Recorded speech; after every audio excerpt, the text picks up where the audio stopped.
네, 안녕하십니까. 저는 문송기라고 합니다. 여러분과 물리 공부 진행을 하게 되겠습니다. 이번 영상에서 공부를 하게 될 내용은 원운동하는 물체가 가지는 가속도, 그리고 이 원운동하는 물체가 받는 알짜 힘이 되겠습니다. 우리 관심 대상인 원운동하는 물체는 XY 평면의 원점을 중심으로 해서 원운동을 하고 있는 입자형 물체라고 생각하도록 하겠습니다. 입자형 물체니까 바로 우리가 수업 시간에 계속 얘기했던 점 모양의 물체인 것이죠. 이 점 모양의 물체의 질량은 m이라고 하겠습니다. 자, 얘는 XY 평면의 원점을 원운동의 중심으로 해서 반지름이 r인 원궤도를 도는 운동을 한다고 생각하겠습니다. 자, 그러면 이 원운동하는 물체의 위치를 벡터로 나타내 보도록 하겠습니다. 물체의 위치의 X성분은 R 코사인 세타라고 할 수 있고 Y 성분은 R 사인 세타라고 할 수가 있어요. 그렇기 때문에 물체의 위치 벡터는 X햇 곱하기 R 코사인 세타 더하기 Y햇 곱하기 R 사인 세타라고 할 수가 있습니다. 그 다음은 물체의 속도 벡터를 구해보도록 하겠습니다. 물체의 속도 벡터는 물체의 위치 벡터를 시간으로 미분하면 구할 수가 있겠죠. 이것을 계산할 때 우리가 명심을 해야 되는 것은 여기에서 반지름 R은 상수라고 하는 것입니다. 왜냐하면 반지름이 일정한 원운동을 하고 있기 때문이죠. 자, 이것을 염두에 두고서 위에서 우리가 썼던 위치 벡터를 시간으로 미분을 해보도록 하겠어요. 그렇다면 이 속도 벡터의 X성분은 마이너스 R 곱하기 세타의 시간에 대한 미분 곱하기 사인 세타가 되겠습니다. 자, 그리고 속도 벡터의 Y성분은 위에 있는 R 사인 세타를 전체적으로 시간에 대해서 미분하면 구할 수가 있겠죠. 즉, 속도 벡터의 Y성분은 R 곱하기 세타의 시간에 대한 미분 곱하기 코사인 세타가 되는 것입니다. 이것을 정리해 보도록 하겠습니다. 그렇다면 물체의 속도 벡터는 R 곱하기 세타의 시간에 대한 미분 곱하기 마이너스 X햇 사인 세타 더하기 Y햇 코사인 세타가 됩니다. 자, 이렇게 물체의 속도 벡터까지 구했습니다. 그 다음에는 물체의 가속도 벡터를 구해보도록 하겠어요. 이것은 어떻게 하면 될까요? 그리고 입자형 물체의 가속도 벡터에 입자형 물체의 질량을 곱하게 되면 이 물체가 받는 알짜 힘이 나오게 되죠. 알짜 힘은 어떻게 될지 이제 다음에서 알아보도록 하겠습니다. 물체의 가속도 벡터는 바로 속도 벡터를 시간으로 미분하면 구할 수가 있죠. 앞 페이지에서 구했던 속도 벡터를 여기에 그대로 가지고 와서 쓴 다음에 이것을 시간으로 미분해 보도록 하겠습니다. 자, 가속도 벡터의 X성분을 구하기 위해서는 위에 쓰여 있는 속도 벡터의 X성분을 시간으로 미분하면 되겠습니다. 그렇다면 이 경우에 나오게 되는 가속도 벡터의 X성분은 마이너스 R 곱하기 세타의 시간에 대한 두 번 미분 곱하기 사인 세타 마이너스 R 곱하기 세타의 시간에 대한 미분의 제곱 곱하기 코사인 세타가 되겠습니다. 비슷한 원리로 가속도 벡터의 Y성분을 구하고 싶으면 위에 쓰여 있는 속도 벡터의 Y성분을 시간으로 미분하면 되겠어요. 자, 그렇게 되면 여기에 쓰여 있는 것과 같은 결과가 나오게 됩니다. 뭔가 표현식이 길게 나왔죠. 이제 이것을 약간 정리해서 다시 써보도록 하겠습니다.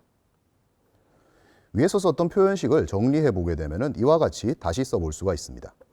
이것을 보시게 되면 마이너스 X햇 곱하기 사인 세타 더하기 Y햇 곱하기 코사인 세타라고 하는 벡터에 R 곱하기 세타의 시간에 대한 두 번 미분을 곱한 것, 이것이 하나의 부분이고 나머지 부분은 마이너스 X햇 곱하기 코사인 세타 마이너스 Y햇 곱하기 사인 세타에 R 곱하기 세타의 시간에 대한 미분을 제곱한 것을 곱한 것, 이렇게 두 개의 부분으로 나누어지게 됩니다.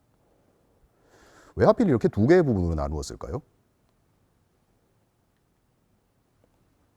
지금 그림에서 보실 수 있는 것처럼 마이너스 X햇 곱하기 사인 세타 더하기 Y햇 곱하기 코사인 세타라고 하는 벡터는 크기가 1이고 원의 접선 방향을 가리키는 벡터가 되겠습니다.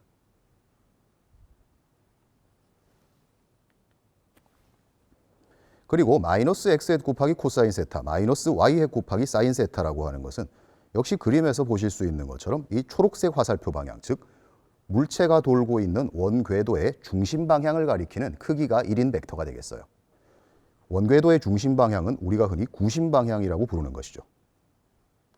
자, 그래서 원운동하는 물체가 가지는 가속도 벡터라고 하는 것은 이와 같이 정리해서 써보게 되면 명확하게 드러나다시피 원궤도의 접선 방향을 가리키는 벡터와 원궤도의 중심 방향을 가리키는 벡터, 이렇게 두 부분의 합이라고 생각을 할 수가 있어요. 입자형 물체가 가지는 가속도에다가 그 입자형 물체의 질량을 곱하게 되면 바로 이 물체가 받는 알짜 힘이 나오겠죠. 즉, 앞에서 구했던 가속도 벡터의 질량 m을 곱하게 되면 알짜 힘이 나오게 됩니다. 그렇다면 알짜 힘도 역시 둘레 방향을 가리키는 힘과 구심력, 즉 원궤도의 중심 방향을 가리키는 힘, 이 두 개의 합이라고 생각을 할 수가 있겠죠. 앞쪽에서 썼던 결과를 활용을 하게 되면 알짜 힘의 둘레 방향 성분은 m 곱하기 반지름 r 곱하기 세타의 시간에 대한 2번 미분이 됩니다. 여기에서 플러스 방향은 이 경우에는 반시계 방향이 되겠습니다. 그리고 R자 힘의 구심 성분은 m 곱하기 r 곱하기 세타의 시간에 대한 미분의 제곱이 되겠어요. 자, 이것은 m 곱하기 r분의 원운동의 속력의 제곱으로 다시 써볼 수가 있습니다. 왜냐하면 원운동하는 입자형 물체가 가지는 속력이라고 하는 것은 바로 r 곱하기 세타의 시간에 대한 미분, 이것의 크기라고 볼 수가 있기 때문이죠. 그것은 왜 그런가 하면 원운동의 속력이라고 하는 것은 이 입자형 물체가 원궤도 운동을 하고 있을 때 어떤 기준점으로부터 출발해서 그리게 되는 원호의 길이의 변화율에 해당이 된다고 할 수가 있기 때문이죠. 그렇기 때문에 원운동의 속력은 r 곱하기 세타의 시간에 대한 미분, 이것의 크기에 해당이 되는 것입니다.